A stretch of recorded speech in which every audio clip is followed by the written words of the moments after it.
दोस्तों हमने रकत और रकत परिसंचरण तंत्र के बारे में बहुत बढ़िया तरीके से एनसीईआरटी प्लस आरबीएसई बुक से बहुत ही शानदार तरीके से टॉपिक को कंप्लीट किया है। ब्लड सर्कुलेशन पढ़ने के बाद में हम उसके संबंधित सारे के सारे क्वेश्चन वो देखेंगे जो एनसीईआरटी बुक के अंदर दे रखे हैं, कुछ क्वेश्चन कुछ आरबीएसई की बुक के अंदर दे रखे हैं, और जितने भी आज तक जो प्रतियोगिता परीक्षा में पूछे गए जो क्वेश्चन हैं उनकी यहाँ चर्चा करेंगे। एक तरीके से इस क्लास से आपका पूरे टॉपिक का रिवीजन होगा और आपको ये भी पता चलेगा कि परीक्षाओं में किस तरीके के क्वेश्चन इस टॉपिक से पूछे जाते हैं। तो एक एक करके हम एक एक प्रश्न के बारे में पढ़ेंगे, उसके संबंधित एक दो पॉइंट है वो भी साथ साथ पढ़ते जाएंगे, तो पूरे टॉपिक का रिवीजन हो जाएगा। और ये एक तरीके से पूरे टॉपिक का निचोड़ है ये वीडियो। तो हम एक एक करके प्रश्न को निकालते हैं। सबसे पहले है रुधिर संपूर्ण रुधिर है। देखो भी ये 12 नंबर संख्या तो इसलिए है क्योंकि मैंने क्वेश्चन टाइप करवाए थे तब कुछ जो पहले वाले क्वेश्चन थे वो दूसरे टॉपिक के टाइप हो गए थे, तब वो मैंने हटा दिए उनको पीडीएफ से। तब ये 12 नंबर क्वेश्चन है, ज्यादा दिमाग पर ना लियो कि 12 नंबर किए है। तो संपूर्ण रुधिर है, आपको पता है संपूर्ण रुधिर के अंदर क्या होता है? एक तो प्लाज्मा होता है, एक रुधिर कणिका होती है। क्या होती है? रुधिर कणिका। प्लाज्मा होता है वो 55% पाया जाता है टोटल रुधिर का, रक्त का। और जो रुधिर कणिकाएं होती हैं वो 45% पाए जाते हैं। इसमें 90 से 92% तो पाया जाता है जल पाया जाता है। ये पीले रंग का द्रव्य होता है, ये पीले रंग का द्रव्य होता है। इसके अंदर कुछ प्रोटीन भी पाई जाती हैं, ग्लोब्यूमिन प्रोटीन पाई जाती है, फाइब्रिनोजन प्रोटीन पाई जाती है, ठीक है, एल्ब्यूमिन प्रोटीन पाई जाती है प्लाज्मा के अंदर।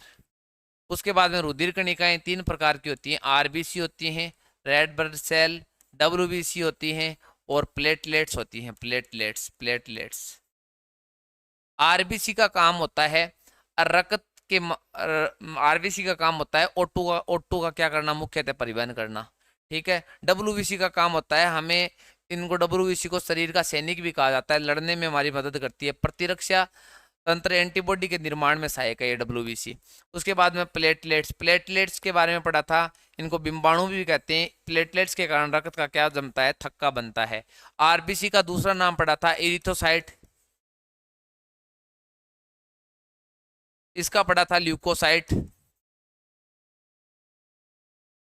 इसका पढ़ा था थ्रोम्बोसाइट। इनके अलग अलग नाम है। आरबीसी देखो भी रेड कलर का, अब रेड कलर के कपड़े कब पहनोगे? जब रथ पर चढ़ोगे, शादी होगी तब रथ पर चढ़ोगे तब रेड कलर के।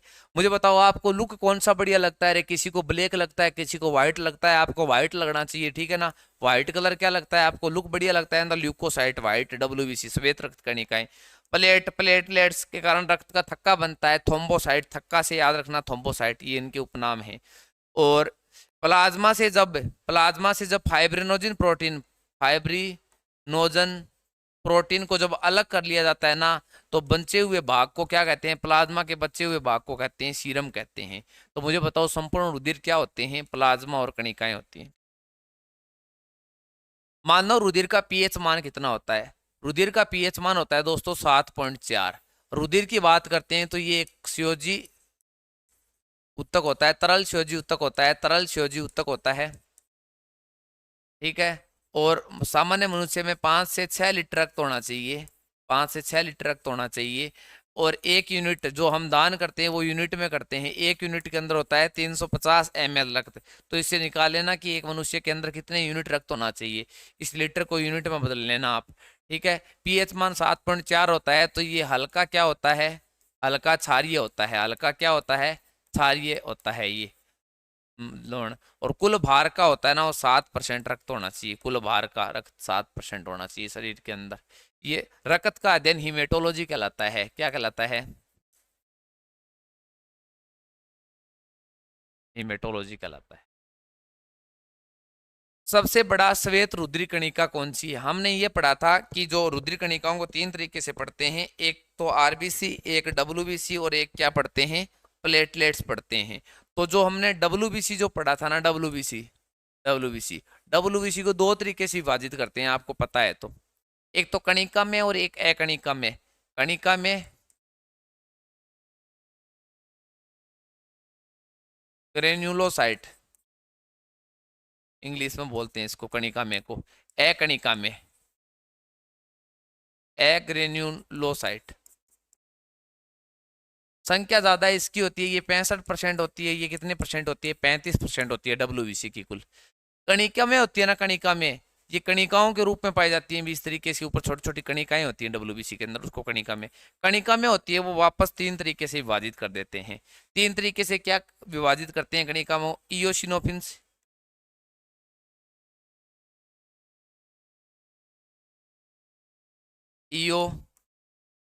इयोसिनोफिल्स, इयोसिनोफिल्स, बेसोफिल्स और न्यूट्रोफिल्स। याद कैसे करवाया था मैंने रे, बहुत बढ़िया तरीके से। अगर ट्रिक के माध्यम से आपको साइंस पढ़नी है दोस्तों, तो अपना चैनल है जिसके ऊपर हमने एनसीईआरटी बेंच, एनसीईआरटी फाउंडेशन नाम से बेंच शुरू कर रखा है। द क्लेवर माइंड एजुकेशन नाम से अपना चैनल है। टेलीग्राम चैनल भी है अपना द क्लेवर माइंड एजुकेशन से। तो वहां पर जाकर ये पूरे की पूरी आपको प्लेलिस्ट के अंदर सारे के सारे वीडियो मिल जाएंगे। प्योर एनसीईआरटी और आरबीएससी हैं। एक टॉपिक कंप्लीट होते ही उनके क्वेश्चन करवाए हुए हैं। बहुत ही शानदार बेंच है ये। 1-2 क्लास लोगे तो आपको पता चल जाएगा। तो पूरी अगर ये डिटेल से पढ़ना है ना, तो आप वहां जाकर वो पीछे वाली क्लासें ले सकते हो। और अपने इस यूट्यूब चैनल को लाइक शेयर सब्सक्राइब जरूर करना दोस्तों। आपके प्रेम की सख्त आवश्यकता है। मेहनत मैं कर रहा हूँ, और आप इसका अगर मुझे पुनर्बलन दोगे तो मैं भी द बेस्ट द बेस्ट करने की कोशिश करूंगा। तो देखो, कणिका मैंने कहा था ना, ग्रेन्यूल कणिका में देखो भी, मैं कहो एक भैंस ही, आजकल भैंसिया ने बारह पानी पियाए कौन लियावा, भैंस ने आप अगर बारह ले जावांगा तो भैंस न्यूट्रल होगी। भैंस ने छोड़ी न्यूट्रल होगी, भैंस सिनोफिलालियो के फिलालियो रे, इयोसिनोफिल्स, सिनोफिल्स, बेसोफिल्स और न्यूट्रोफिल्स।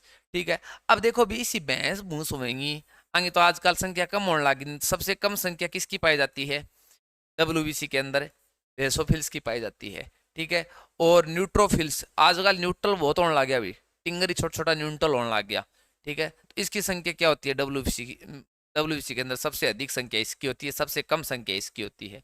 अब इयोसिनोफिल्स का काम क्या होता है, जब एलर्जी वगैरह होती है ना, संक्रमण में मदद करते हैं, एलर्जी वगैरह होते हैं, तब इसकी संख्या, इयोसिनोफिल्स की संख्या बढ़ जाती है।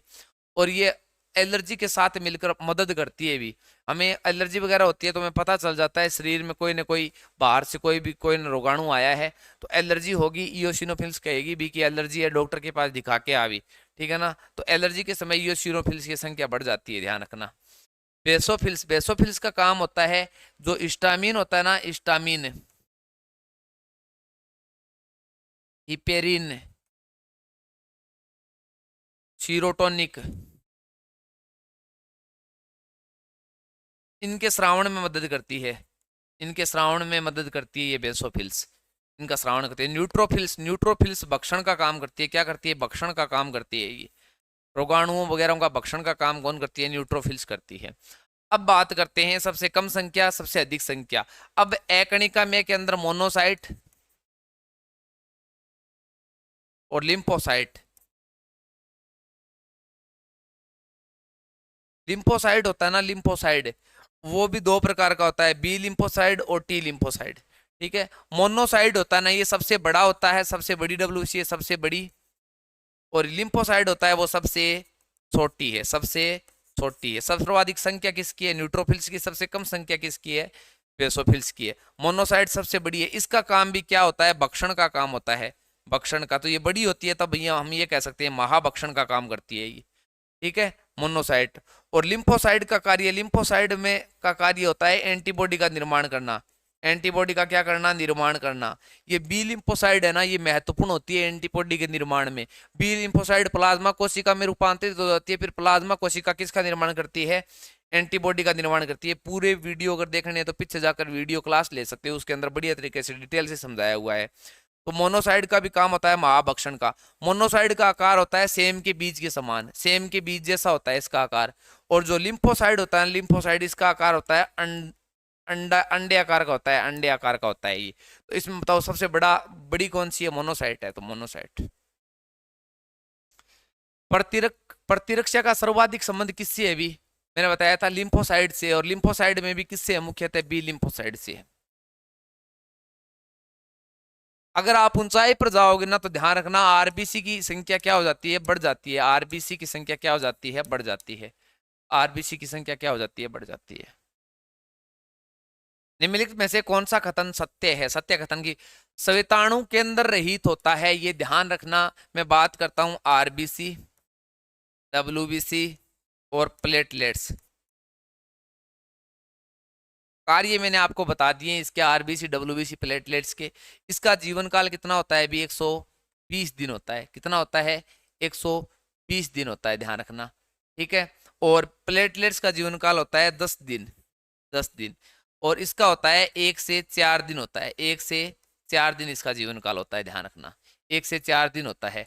और आरबीसी की संख्या होती है वो 45 से 55 लाख होती है, 45 से 55 लाख होती है। महिलाओं के अंदर लगभग 45 लाख होती है, पुरुषों के अंदर 55 लाख होती है। डब्ल्यूबीसी की जो संख्या होती है ना वो 7 से 11,000 प्रति mm³ के अंदर होती है ये। और प्लेटलेट्स की जो संख्या होती है ना दोस्तों, प्लेटलेट्स की संख्या होती है वो 1.5 से 4 लाख के मध्य होती है, 4 लाख के मध्य होती है इसकी संख्या।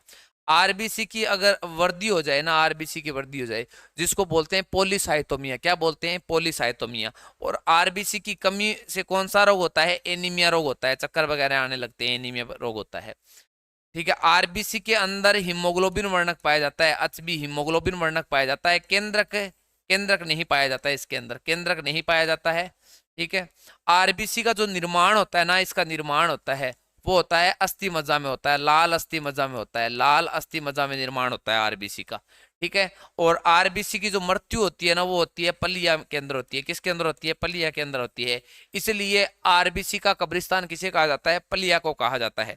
भ्रूण अवस्था में या सबसे पहले आरबीसी का जो विकास होता है ना वो होता है यकृत के अंदर, किसके अंदर, यकृत के अंदर कह दें या पलिया के अंदर कह दें। इसका मुख्य आंसर यकृत आएगा, ध्यान रखना, यकृत या पलिया, ठीक है। तो ये ध्यान रखना। अब हम बात करते हैं डब्ल्यूबीसी की। डब्ल्यूबीसी की कमी को क्या कहते हैं, ल्यूकोपिना। कोई चीज ने गिलास में दूध गालेड़ो है, पिल्लियोगा जो कमी आओगी, कोई गिलास में दूध गिर रहा है तो ल्यूकोपिना। ल्यूकोमिया, ल्यूकोमिया, जब माँ का नाम लेते हैं ना तो कोई चीज की कमी नहीं होती है, दिखता ही दिखता होती है। तो ल्यूकोमिना क्या कहेंगे, डब्ल्यूबीसी की संख्या बढ़ने को ल्यूकोमिना, कमी को ल्यूकोपिना कहते हैं। प्लेटलेट्स, प्लेटलेट्स के कम होने की प्रक्रिया ना, प्लेटलेट्स के कम होने के थ्रोम्बोसाइटोपिनिया कहते हैं, क्या कहते हैं, थ्रोम्बोसाइटोपिनिया, पीनिया कहते हैं, थ्रोम्बोसाइटोपिनिया कहते हैं। अब बात करते हैं आरबीसी डब्ल्यूबीसी प्लेटलेट्स, तीनों का जब निर्माण होता है ना वो याद रखना अस्थि मज्जा में होता है, लाल अस्थि मज्जा, श्वेत अस्थि मज्जा और अस्थि मज्जा, सीधा ही कह सकते हैं। मृत्यु होती है वो तीनों की पलिया के अंदर होती है, सीधा सा याद रखना। आरबीसी के अंदर केंद्रक अनुपस्थित होता है, वर्णक उपस्थित होता है। डब्ल्यूबीसी के अंदर केंद्रक, केंद्रक उपस्थित होता है, वर्णक अनुपस्थित होता है। इनके अंदर दोनों ही नहीं उपस्थित होते, ठीक है। तो श्वेताणु के अंदर रहित होता है, के अंदर तो उपस्थित होता है ना, वर्णक नहीं होता है इसके अंदर। वर्ध और क्षतिग्रस्त लाल रक्त कणिकाएं पलिया में नष्ट होती है, ये बात सही है। बिंबाणु का उत्पादन यकृत में होता है, गलत बात है, अस्थि मज्जा में होता है। एक कणिका में कोशिकाएं हिस्टामिन और सीरोटोनिक और इपेरिन स्रावित करती है, एक कणिका में थोड़ी करती है, कणिका में करती है। कणिका में कौन करती है, ग्रेन्युलोसाइट में कौन करती है, बताओ मुझे। ये मैंने बताया था हिस्टामिन, सेरोटोनिक और इपेरिन का स्राव है। बेसोफिल्स में नहीं पढ़ा था क्या, तो ये ध्यान रखना, इसमें सही खत्म नहीं हो जाएगा। तो ये तीनों चीजें अंतर के साथ हमने पढ़ ली है, यहाँ ध्यान रखना।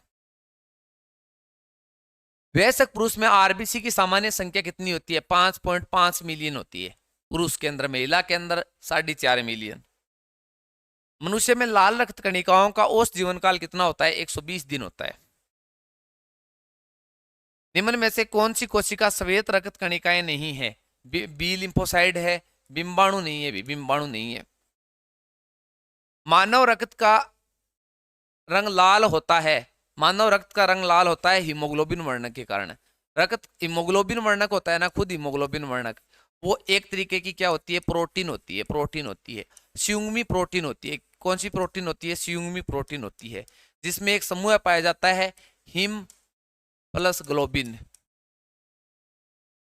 ये एक हिम होता है वो अफी धातु होती है, अफी +2 धातु होती है, आयरन धातु होती है। तो हीमोग्लोबिन एक प्रकार की प्रोटीन होती है। इस हीमोग्लोबिन का सोम का रंग क्या होता है, बैंगनी होता है। सोम का रंग क्या होता है, बैंगनी होता है। पर ये जो हीमोग्लोबिन होता है ना, वो ऑक्सीजन के साथ क्रिया करके ऑक्सी हीमोग्लोबिन बनाता है। क्या बनाता है? ऑक्सी हीमोग्लोबिन बनाता है। ऑक्सी हीमोग्लोबिन का रंग क्या होता है? लाल होता है। इसके कारण रक्त का रंग क्या होता है? लाल होता है। ध्यान रखना। हीमोग्लोबिन होता है ना, हीमोग्लोबिन वर्णक होता है। उसके अंदर अप E+2 धातु कह दें, या आयरन कह दें, या लोहा कह दें, ये धातु पाई जाती है। हीमोग्लोबिन की कमी से एनीमिया रोग होता है। एनीमिया रोग हम ये कह सकते हैं, हीमोग्लोबिन की कमी से एनीमिया रोग होता है, या आरबीसी की कमी से एनीमिया रोग होता है, या रक्त की कमी से एनीमिया रोग होता है। ये ध्यान रखना, क्योंकि रक्त के अंदर आरबीसी पाई जाती है सर्वाधिक संख्या, और आरबीसी के अंदर हीमोग्लोबिन पाया जाता है। हीमोग्लोबिन की संख्या होती है ना, वो होती है, पुरुषों के अंदर देखा जाए कि कितना हीमोग्लोबिन होता है, तो 14 से 16% होता है। 14 से 16% का मतलब होता है 14 से 15 ग्राम प्रति 100 ml के अंदर होता है। और महिला के अंदर होता है ना, वो होता है 12 से 14%। ये होता है हीमोग्लोबिन का मान आ गया। ठीक है ना। हीमोग्लोबिन जब कार्बन मोनोऑक्साइड के साथ क्रिया करता है तो कार्बोक्सी हीमोग्लोबिन का निर्माण होता है, जिसके कारण व्यक्ति की क्या हो जाती है? मृत्यु हो जाती है। हीमोग्लोबिन के संबंधित इतने पॉइंट हैं भी। ठीक है, और कोई रह गया है क्या हीमोग्लोबिन के संबंधित? इतने हैं, याद रखना थोड़ा सा। हीमोग्लोबिन क्या होता है? एक बार, एक प्रोटीन ही होता है हीमोग्लोबिन, बता दिया मैंने। एक स्वस्थ वयस्क पुरुष में हीमोग्लोबिन की सामान्य मात्रा कितनी होती है? भी सामान्य मात्रा होती है ये। आरएच कारक संबंधित है। देखो भी, आरएच कारक के बारे में मैं बता देता हूं। आरएच कारक या आरएच फैक्टर, आरएच फैक्टर होता है ना, वो एक प्रकार का एंटीजन होता है। क्या होता है? एंटीजन होता है। और एंटीजन ध्यान रखना, वो आरबीसी की सतह पर पाया जाता है। आरबीसी की सतह पर पाया जाता है ये एंटीजन। एंटीजन होता है वो हमेशा प्रतिरक्षी, प्रतिजन होता है वो हमेशा किस पर पाया जाता है? आरबीसी की सतह पर पाया जाता है। आरएच फैक्टर की खोज कार्ल लैंडस्टीनर व वीनर ने की थी। रिसस बंदर के अंदर की थी। रिसस बंदर के अंदर की थी। रिसस बंदर के अंदर खोजा था। आरएच कारक, आरएच पॉजिटिव का मतलब होता है उसमें आरएच उपस्थित है, और आरएच नेगेटिव का मतलब होता है उसके अंदर आरएच अनुपस्थित है। जिसके अंदर आरएच उपस्थित होता है उसका ब्लड ग्रुप हमेशा पॉजिटिव होता है, और जिसके अंदर आरएच कारक अनुपस्थित होता है उसका ब्लड ग्रुप हमेशा क्या होता है? नेगेटिव होता है। आरएच कारक ये बताता है कि किसका ब्लड ग्रुप पॉजिटिव है, किसका ब्लड ग्रुप नेगेटिव है।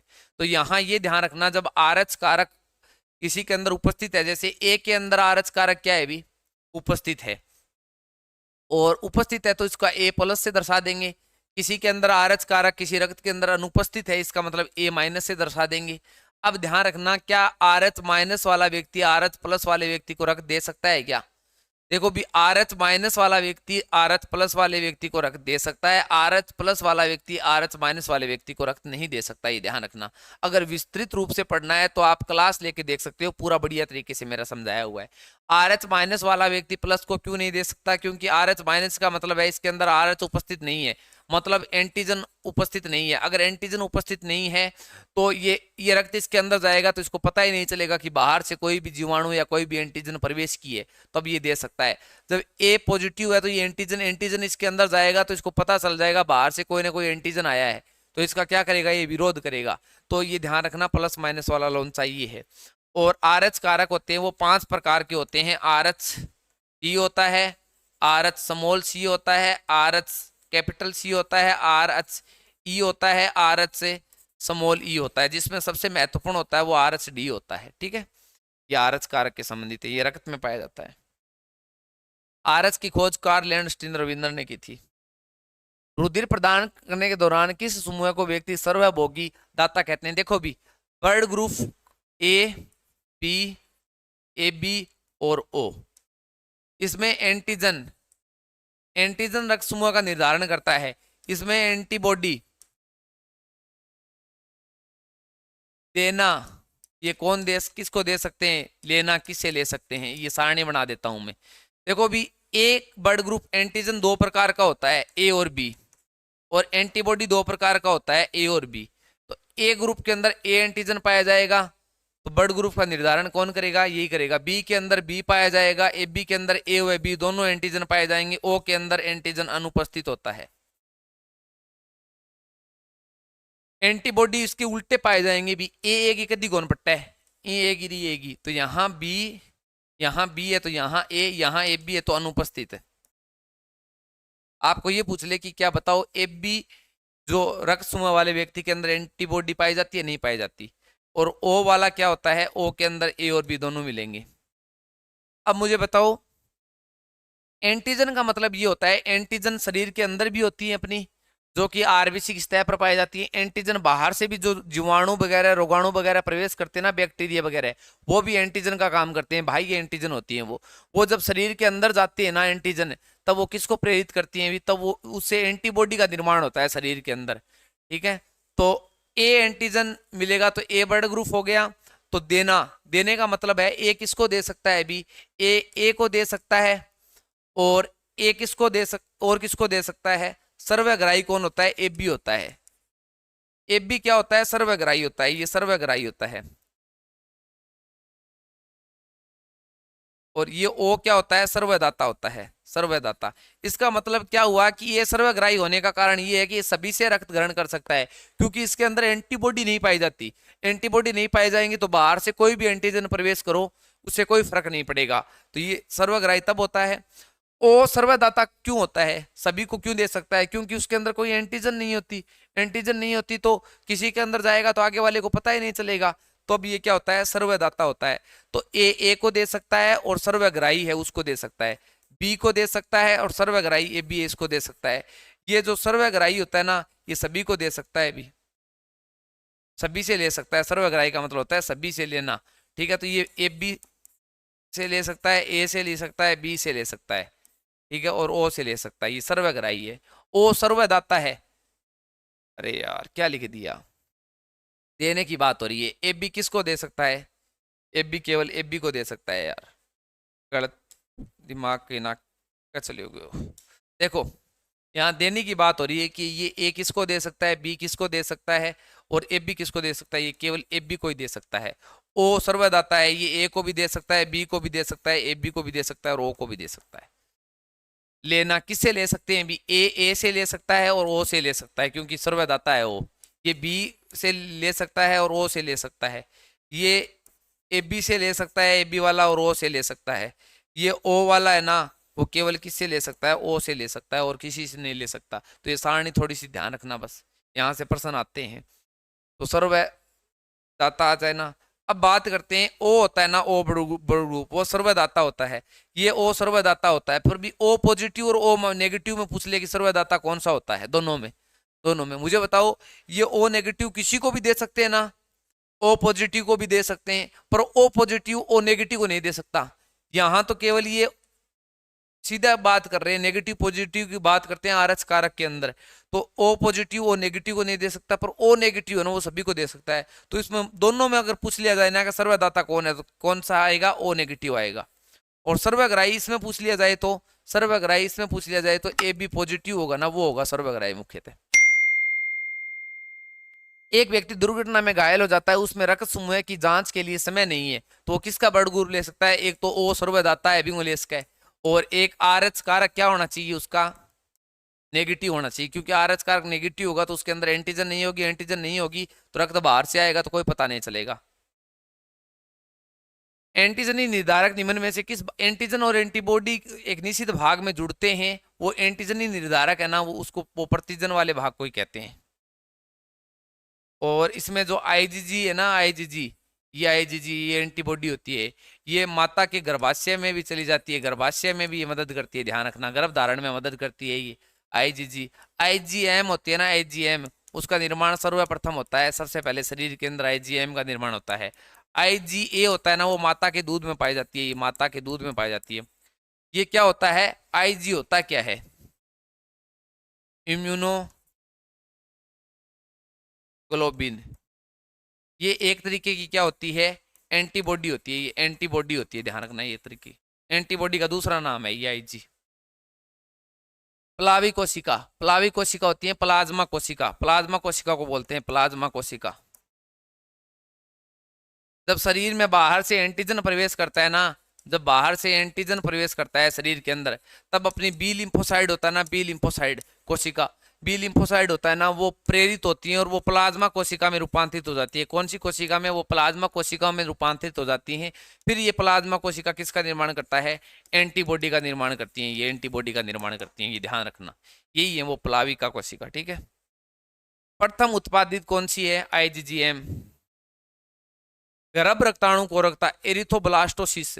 एरिथोब्लास्टोसिस कब होता है? अभी देखो, जब RH पॉजिटिव हो पिता का और माता का क्या हो? ब्लड ग्रुप RH नेगेटिव हो। ज्यादातर तो RH पॉजिटिव पाया जाता है, क्योंकि 85% लोग होते हैं ना विश्व में वो RH पॉजिटिव के हैं। तो अगर ऐसी कंडीशन हो जाए, पिता का RH पॉजिटिव हो, माता का RH नेगेटिव हो, तब क्या होगा भाई? संतान का हमेशा RH पॉजिटिव होगा। संतान का क्या होगा? RH पॉजिटिव होगा, ध्यान रखना। तब क्या होता है? प्रथम शिशु तो सामान्य जन्म ले लेता है, प्रथम शिशु तो सामान्य जन्म ले लेता है, परंतु दूसरे शिशु की या तो जन्म होते ही तुरंत मृत्यु हो जाती है, या गर्भ अवस्था में क्या हो जाती है? मृत्यु हो जाती है। तब उसको बोलते हैं एरिथोब्लास्टोसिस फिटेलिस। मतलब RH कारक के बेजोड़ के कारण होता है ना, ये होता है एरिथोब्लास्टोसिस फिटेलिस। इसके बचाव के लिए प्रथम शिशु का जन्म के 24 घंटे के अंदर अंदर रोहेगम का टीका लगाया जाता है। 24 घंटे के अंदर अंदर जन्म के बाद में रोहेगम के टीके को बोलते हैं एंटी RH का टीका, या बोलते हैं इसको एंटी IgD का टीका। ये टीका लगाया जाता है, ठीक है। ये ध्यान रखने वाली बात है मुख्यतः। ये थोड़ा सा ध्यान रखना भी। ये एरिथोब्लास्टोसिस फिटेलिस मैंने बता दिया। ये IgG है, अभी IgG का टीका लगाया जाता है, ठीक है। ये एक ही नाम है तीनों के, ठीक है। तो ये एरिथोब्लास्टोसिस यही होता है, RH कारक की बेजोड़ता के कारण होता है ये सब कुछ। निम्न में से कौन सा रक्त समूह विकल्पी की संयुग्मित अप्रभावी क्रिया का परिणाम है? मतलब उसका कोई प्रभाव नहीं पड़ता कि आगे वाले का ब्लड ग्रुप क्या है, तो सर्वदाता होगा ना, उसमें कोई प्रभाव नहीं पड़ता। सर्वदाता कौन सा होता है? O होता है। सभी के लिए विकल्प होता है भी O। निम्न में से कौन सा एक संयुग्मी है? कोरोनरी अटैक, सैवनी विस्फोट, ठीक है, ये इससे कोई संबंध ही नहीं है। एथिरोस्क्लेरोसिस, एथिलोस्क्लेरोसिस शब्द इंपॉर्टेंट है, ये शब्दावली ध्यान रखना। एथिरोस्क्लेरोसिस, एथिलोस्क्लेरोसिस क्या कहते हैं? कि अपनी हृदय को कोरोनरी महाधमनी होती है, कोरोनरी महाधमनी, इनका काम होता है हृदय हृदय की दीवारों को क्या देना? हृदय की दीवारों को रख देना। हृदय की दीवारों को क्या देना? रख देना। कई बार क्या होता है, उनके अंदर वसा का जमाव हो जाता है, कोलेस्ट्रॉल जमा हो जाता है, तो वहां वो क्या हो जाती हैं? वो पिचक जाती हैं, ठीक है ना। वो क्या हो जाती हैं? जमाव होने के कारण वो बंद हो जाती हैं। उसको बोलते हैं एरिथोस्क्लेरोसिस बोलते हैं। धमनियों का क्या होना? अवरुद्ध होना, ये बात सही है। हाइपरटेंशन, एक होती है हाइपोटेंशन, हाइपोटेंशन एक होती है हाइपरटेंशन। बीपी का क्या होना? कम होना। हाइपोटेंशन अधिक होना हाइपरटेंशन होता है, तो ये गलत है। हाइपोटेंशन ये भी गलत है, तो ये सही हो जाएगा, ठीक है। ये RS के अंदर आया हुआ प्रश्न है। मानव शरीर में कोलेस्ट्रॉल का सामान्य स्तर क्या होता है? भी अलग अलग उम्र के लिए अलग अलग होता है, ऐसा कोई प्रश्न है तो नहीं, पर ध्यान रखना ये लगभग होता है ना, ये 180 और 200 से कम होना चाहिए, बस इतने से कम होना चाहिए। तो यही आंसर होगा इसका। वैसे फिक्स उम्र तो दिन दे नहीं रखी, तो इसका आंसर कई किताबों में ये दिया हुआ मिलेगा आपको, कईयों में ये, कईयों में ये, पर ये अलग अलग वर्ग के लिए होता है। पर 100 200 से अधिक नहीं होना चाहिए भी कोलेस्ट्रॉल का मान, ठीक है ना। ब्लड बैंक किसे कहते हैं? भी ब्लड बैंक कहते हैं पलिया के अंदर RBC की क्या होती है? मृत्यु होती है, इसलिए पलिया को क्या कहते हैं? ब्लड बैंक कहा जाता है। भ्रूणावस्था तथा नवजात शिशु में रक्त का निर्माण होता है। भ्रूण अवस्था में और नवजात शिशु में रक्त का निर्माण कहाँ पे होता है दोस्तों? मैंने कहा था ना, यकृत के अंदर होता है। यह किसके अंदर होता है? पलिया के अंदर होता है, यकृत के अंदर होता है। पहले प्राथमिकता यकृत को देंगे, तो इसमें यकृत पलिया दोनों है, तो यकृत हो जाएगा, ठीक है। वयस्क अवस्था में कहाँ होता है? वयस्क अवस्था में, वयस्क अवस्था में कहाँ होता है? अस्थि मज्जा के अंदर होता है। एक प्रश्न ये RBC की बुक के अंदर ये दे रखा है कि इसका सर्वप्रथम प्रारंभ में विकास कहाँ पे होता है RBC का? तो विकास होता है वो यकृत और पलिया के अंदर होता है, ध्यान रखना। प्रतिजन एक पदार्थ है, प्रतिजन एक ऐसा पदार्थ है जो बाहर से प्रवेश करेगा, जो एंटीबॉडी निर्माण में क्या होता है? सहायक होता है, उसको संवेदनशील करता है, उसको प्रेरित करता है, प्रतिरक्षा एंटीबॉडी को प्रेरित। मुख्य रूप से कौन सी रक्त वाहिनिकाएं हमारे शरीर में विभिन्न भागों से हृदय तक रक्त वाहिनी का देखो भी, एक होता है धमनी आर्टरी, एक होती है वेन सीरा, एक होती है केशिका कैपिलरी। धमनियां होती है ना, धमनियां, वो हृदय से रक्त को विभिन्न अंगों तक लेके जाती हैं, अंगों तक लेके जाने, अंग तक लेके जाने का काम होता है। और वापस जो अंग से है ना, वापस अंग से रक्त वापस हृदय तक आता है ना, हृदय तक आता है, हृदय तक लाने का काम करती हैं शिराएं। केशिकाएं होती हैं, वो धमनी होती है ना, धमनी, वो आगे जाकर छोटे छोटे भागों में विभक्त हो जाती है, जिसको क्या कहते हैं, केशिका कहते हैं। केशिका का काम होता है प्रत्येक कोशिका तक रक्त को पहुंचाना। धमनी होती है ना, धमनी, इसमें इसका जो व्यास होता है ना, व्यास, व्यास क्या होता है इसका, व्यास कम होता है, इसलिए इसमें बीपी, जो ब्लड प्रेशर रक्तदाब होता है वो उच्च होता है। इसका व्यास अधिक होता है, इसमें बीपी क्या होती है, रक्तदाब होता है, वो कम होता है, ध्यान रखना, ठीक है ना। शिरा के अंदर वाल लगे होते हैं, वाल लगे होते हैं, इसके अंदर, धमनी के अंदर वाल नहीं लगे होते। वाल का काम होता है रक्त को विपरीत दिशा में जाने से रोकना। धमनी, धमनी के अंदर कैसा रक्त बहता है भी, O2 युक्त रक्त बहता है, O2 युक्त रक्त बहता है, मतलब शुद्ध रक्त बहता है। शिरा के अंदर CO2 युक्त रक्त बहता है, इसका मतलब है अशुद्ध रक्त बहता है। पर इसका अपवाद है, एक ध्यान रखना, धमनी होती है ना, धमनी में फुफ्फुसीय धमनी होती है, फुफ्फुसीय ध्वनि, फुफ्फुसीय ध्वनि का काम होता है हृदय से रक्त को कहां तक लेके जाना, फेफड़ों तक लेके जाना। इसके अंदर जो रक्त बहता है ना, वो अशुद्ध रक्त बहता है। तो हम ये कह सकते हैं कि सारी की सारी ध्वनियों में शुद्ध रक्त नहीं बहता है, एक अपवाद है ये। फुफ्फुसीय ध्वनि के अंदर अशुद्ध रक्त बहता है, एक फुफ्फुसीय शिरा होता है, फुफ्फुसीय शिरा होता है, उसके अंदर शुद्ध रक्त बहता है। फुफ्फुसीय शिरा का काम होता है फेफड़ों से रक्त को कहां तक लेके आना, हृदय तक लेके आना। ये ध्वनि शिरा में अंतर है, तो देख लेना। ल्यूकोमिया, ये मैंने बताया था, ल्यूकोपिना मतलब डब्ल्यूबीसी की कमी आना, ल्यूकोमिया मतलब डब्ल्यूबीसी की अधिकता आना। तो सफेद रक्त कणिकाओं की अधिकता के कारण होता है। आरएच कारक में कितने एमिनोमल होते हैं, आरएच कारक में कितने एमिनोमल, 417 एमिनोमल होते हैं। आरबीसी की कक्षा 10 की बुक के अंदर से उठाया हुआ प्रश्न है मेरा ये। एक वयस्क मानव में रक्त का निर्माण कहाँ पे होता है, लाल अस्थि मज्जा में होता है। मानव का सामान्य रक्त दाब कितना होता है, बीपी जो सामान्य होती है ना, वो 120/80 mmHg होती है, ये होती है बीपी का मान। इसको बोलते हैं सिस्टोल दाब, इसको बोलते हैं डायस्टोल दाब। बीपी जो अपनी होती है ना, बीपी बीपी बीपी बात करते हैं अम्ल व लवण की, अम्ल और लवण की। अम्ल और लवण खाने से बीपी क्या होती है, बढ़ती है भी। और क्षार के खाने से बीपी क्या होती है, बीपी कम होती है। इसीलिए जब बीपी डाउन होती है तो नमक वगैरह खाते हैं। जब बीपी कम होती है ना, बीपी ब्लड प्रेशर कम होता है, रक्तदाब कम होता है, कम हो जाता है, उसको बोलते हैं हाइपोटेंशन। क्या बोलते हैं, हाइपोटेंशन। और जब बीपी अधिक हो जाती है ना, इसको बोलते हैं हाइपरटेंशन, हाइपरटेंशन। बीपी को किससे मापा जाता है, ब्लड प्रेशर को स्पाइगोमेनोमीटर द्वारा मापा जाता है।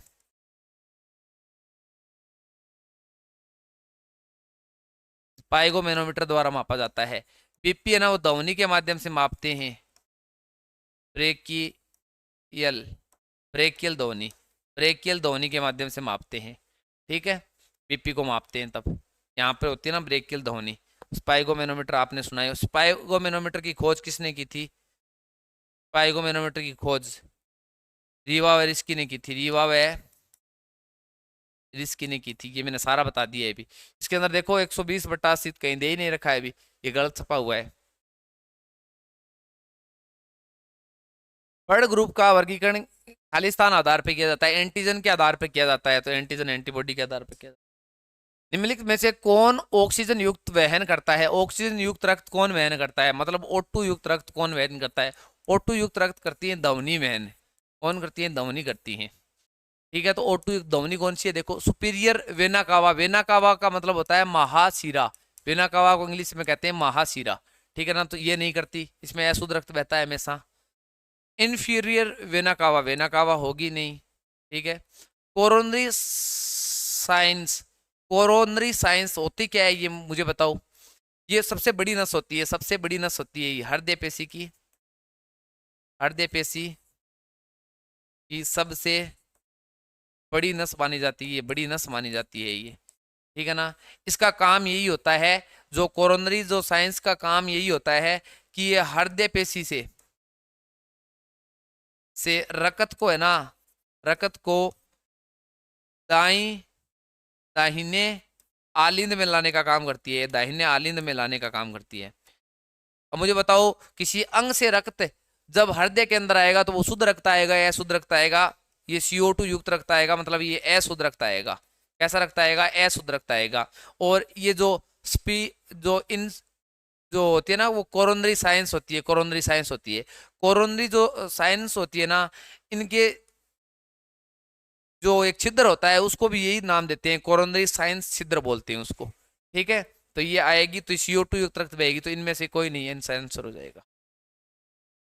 स्पाइगोमेनोमीटर एक उपकरण है जो मापने का काम आता है, रक्त दाब को, BP को मापने का काम आता है। अभी रक्त प्लाज्मा के ग्लोब्यूलिन किसका काम करता है? ग्लोब्यूलिन प्रोटीन होती है ना, वो एंटीबॉडी निर्माण में सहायक है, प्रतिरक्षा का काम करती है ये। और जो एल्ब्यूमिन प्रोटीन होती है ना, वो प्राशनीय संकुलन बनाए रखने का काम करती है, एल्ब्यूमिन प्रोटीन। ठीक है, इसके बाद में ABB तारक समूह के प्रतिजन कौन सी? चक्कर वगैरह आने लगे, 2-3 क्लास लगातार ले ली रे। ABC और RH समूह के लिए प्रतिजन भी मौजूद होता है। देखो भी, जो मैं बताता हूँ प्रतिजन कहाँ मौजूद होता है, प्रतिजन रे, एंटीजन मैंने बताया था कहाँ मौजूद होता है। आप बताओ RBC किस तह पर? तो RBC किस तह पर? लाल रक्त कणिका RBC पर उपस्थित। यदि दो अलग अलग समूह के रक्त को आपस में मिला दिया जाता है तो क्या होगा? भी क्या होगा? दो अलग अलग ग्रुपों को आपस में मिला दिए जाएंगे तो वहां पर क्या हो जाएगा? वहां पर हो जाएगा एग्लूटिशन बोलते हैं, जिसको क्या बोलते हैं? एग्लूटिशन बोला जाता है। जब दो आपस में रक्त है ना, विभिन्न विभिन्न प्रकार के रक्त जब आपस में मिलते हैं ना, क्लॉटिंग होती है, तब उसको एग्लूटिनेशन बोलते हैं। ये शब्द काम में लेते हैं, एग्लूटिनेशन, एग्लूटिनेशन, एग्लूटिनेशन याद रखना ये थोड़ा सा।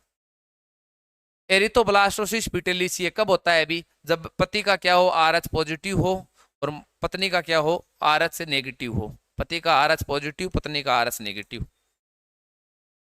यदि पिता RH पॉजिटिव सहित माता RH नेगेटिव सहित हो तो माता को पहले प्रसव के तुरंत बाद में कौन सा टीका लगता है? अभी रोहगम प्रतिरक्षी का टीका लगता है, या इसको हम बोलते हैं प्रति RHD का टीका मान सकते हैं, प्रति RHG का टीका मान सकते हैं। इसका प्रतिजन का नहीं लगता है ये, ठीक है ना, इसके विरुद्ध लगता है। RH एंटीजन का नहीं लगता है, एंटी RHD मतलब एंटी मतलब विरोध में, तो ये एंटी मतलब एंटी RHD का टीका लगता है ये, न कि RHD का टीका लगता है।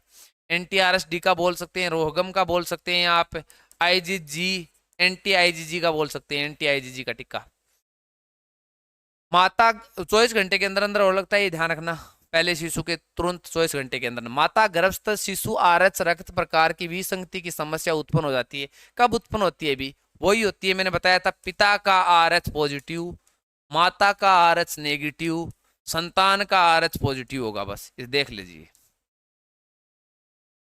मनुष्यों में एनीमिया का मुख्य कारण क्या है? एनीमिया का मुख्य कारण होता है रक्त की कमी से कह सकते हैं। रक्त के अंदर RBC होती है, RBC की कमी से कह सकते हैं। RBC के अंदर हीमोग्लोबिन होती है, हीमोग्लोबिन के अंदर Fe+2 या लोहा धातु होती है।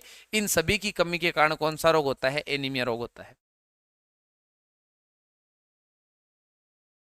हृदय के रक्त परिसंचरण तंत्र की खोज विलियम्स हार्वे ने की थी।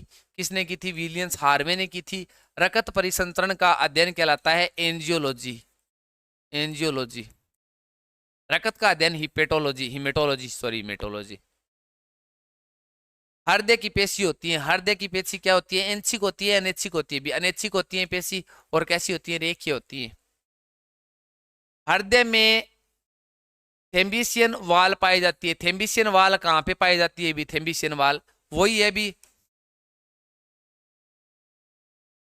जो कोरोनरी होता है ना, कोरोनरी साइंस, कोरोनरी साइंस होता है ना, वो उनका काम होता है रक्त को दाई आलिंद में लेके आना। और इसमें जो आगे वाला छिद्र होता है ना, उसके ऊपर एक वाल पाई जाती है जिसको बोलते हैं थेम्बिशियन वॉल, थेम्बिशियन वॉल। तो वो कहाँ पाई जाती है? भी दाएं आलिंद के ऊपर पाई जाती है। ये हृदय के 4 भाग होते हैं ना, ये यहाँ पाई जाती है, यहाँ। फेफड़े में हृदय के लिए रक्त को ले जाने वाली रुधिर वाहिनिकाओं को कहा जाता है। फेफड़े से हृदय के लिए, फेफड़ों से हृदय तक लेके जाने वाली कौन सी कहलाती है? फुफ्फुसीय क्या कहलाती हैं? शीरा कहलाती हैं, फुफ्फुसीय शीरा, फुफ्फुसीय शीरा कहलाती हैं। इस पदार्थ का रक्त आघात में स्कंदन रोधी की तरह काम करता है, स्कंदन रोधी की तरह काम। ध्यान रखना, रक्त के अंदर होता है ना, रक्त, रक्त बैंक के अंदर, रक्त बैंक किसको कहा जाता है? पहले तो प्लाज्मा को कहा जाता है अपने शरीर के अंदर। ब्लड बैंक के अंदर 4.4 डिग्री सेंटीग्रेड तापमान होना चाहिए। और इस रक्त को है ना, स्कंदन रोधी का काम करता है, रक्त को जमने से रोकने का काम करता है ना, वो करता है सोडियम सिट्रेट, नाइट्रेट बोलते हैं, सिट्रेट बोलते हैं, ये काम करता है। इनसे रक्त को सुरक्षित रख सकते हैं। ब्लड बैंक में 30 दिन तक रुधिर को सुरक्षित रखा जा सकता है। ठीक है, तो सोडियम सिट्रेट। आरएस रोग के लक्षण है, आरएस रोग के लक्षण मैंने बताए थे भी, आप वीडियो में देख सकते हो। तेज हृदय गति होना, ऊर्जा की कमी होना, बड़ा पेट होना, ये सभी होते हैं। ये सीईटी के अंदर आया हुआ प्रश्न है। पहला सफल हृदय परीक्षण किसने किया था? बेनार्ड ने किया था। किसने किया था? बेनार्ड ने किया था। ईसीजी की गतिविधि, ईसीजी का मतलब होता है ई, सी और जी। ईसीजी इलेक्ट्रोकार्डियोग्राफी, इलेक्ट्रोकार्डियोग्राफ भी होता है और ग्राम भी होता है। जो मशीन काम में लेते हैं ना उसको तो बोलते हैं ग्राम, और जो आलेख बनता है ना उसको बोलते हैं ग्राफ। तो इलेक्ट्रोकार्डियोग्राम ये किससे संबंधित होती है? हृदय के संबंधित होती है। इसके बाद में मानव का 1 मिनट में लगभग कितनी बार हृदय स्पंद करता है? मानव का 1 मिनट में 72 बार हृदय धड़कता है। कितनी बार? 72 बार। हृदय की धड़कनों को मापने के लिए बच्चे का 140 बार, 5 वर्ष का 120 बार, 10 वर्ष के बालक का 100 बार, वयस्क का हृदय 72 बार धड़कता है। ठीक है ना, हृदय कितनी बार धड़कता है? 72 बार। हृदय के अंदर सिस्टोल और डायस्टोल होता है, संकुचन होता है, संकुचन होता है, फिर संकुचन के बाद में वापस अपनी मूल अवस्था में आता है, उसको बोलते हैं अनुशीतलन। ठीक है ना, संकुचन और अनुशीतलन होता है तब 1 बार धड़कता है। ठीक है, संकुचन अनुशीतलन होता है तब 2 बार, 3 बार। ऐसे 1 मिनट में कितनी बार धड़कता है? अभी 72 बार धड़कता है। और एक धड़कन में कितने रक्त की पंपिंग होती है? अभी 70 ml रक्त की क्या होती है? पंपिंग होती है अंदर से। ठीक है ना, जो ध्वनि है ना, ध्वनि वो शरीर के अंगों तक एक धड़कन में इतने रक्त की क्या करती है? पंपिंग करती है। तो 72 बार धड़कता है। हृदय की धड़कनों को किससे मापा जाता है? स्टेथोस्कोप, स्टेथोस्कोप, स्टेथोस्कोप द्वारा मापा जाता है। स्टेथोस्कोप की खोज लीनी ने की थी। किसने की थी? लीनी ने की थी। ये किस सिद्धांत पर काम करता है? ये परावर्तन के सिद्धांत पर काम करता है। डॉक्टर कोरा की करे 2 का नाम गालिया नट लगा के चेक करेगा अपना, वही होता है बस, परावर्तन के सिद्धांत का काम करता है ये। और धड़कने है ना, धड़कने कई बार बढ़ जाती है, उसको बोलते हैं, एक तो होती है ट्रेकी कार्डियो, ट्रेकी कार्डियो, हृदय की धड़कन। ट्रेक पर चढ़ांगा धड़कन बढ़ेगी, कौन बढ़े रहा है? एक तो बेड पर सीधा सुते हो और एक तो ट्रेक के ऊपर चढ़ रहे हो। ट्रेक पर चढ़ो तो हृदय की धड़कनें बढ़ेंगी। हृदय की धड़कने को बढ़ने को कहते हैं ट्रेकी कार्डियो, और हृदय की धड़कने को कम होने को कहते हैं ब्रेडी कार्डियो, ब्रेडी कार्डियो। ठीक है, ये दोनों ध्यान रखना। हृदय की धड़कन को नियंत्रित करने के लिए इस्तेमाल किया जाता है, पेसमेकर काम में लिया जाता है। ध्यान रखना, पेसमेकर होता है वो लिथियम धातु का बना होता है, और प्लेटिनम धातु भी काम में लेते हैं, प्लेटिनम धातु भी काम में लेते हैं। ध्यान रखना, मुख्यतः लिथियम धातु काम में लिया जाता है। इसको हृदय का हृदय कहा जाता है। ऐसे नोड, ऐसे नोड नाम सुना है क्या आपने? ऐसे नोड को एक दूसरा नाम है पेसमेकर। ठीक है, तो हृदय का हृदय कहा जाता है पेसमेकर। हृदय की गति को नियंत्रित करने का काम करता है ये कहाँ पाया जाता है? ये हृदय के किस स्थान पर पाया जाता है मुझे बताओ? ये यहाँ पे पाया जाता है, ऐसे नोड, फिर ए नोड यहाँ पाया जाता है, फिर यहाँ से संदेश यहाँ से यहाँ तक जाते हैं, फिर ये परकुंजे तंतुओं में विभक्त हो जाते हैं। आगे जाकर पूरी क्लास लेकर देख सकते हो वहां पे आप। हाइपरटेंशन शब्द, हाइपरटेंशन बीपी का अधिक होना, हृदय रक्तदाब का क्या होना? बढ़ना, हाइपरटेंशन। चलो, तो प्रश्न अपने पूरे कंप्लीट हो गए, और एक एक क्वेश्चन को बढ़िया तरीके से हमने कंप्लीट किया है। पूरे टॉपिक का निचोड़ निकालने की कोशिश की है। आपको ये भी पता चला है कि किस टाइप के क्वेश्चन प्रतियोगिता परीक्षा में पूछे जाते हैं। आई होप कि आपके बहुत ही शानदार तरीके से ये टॉपिक कंप्लीट हुआ होगा। जय हिंद, जय भारत।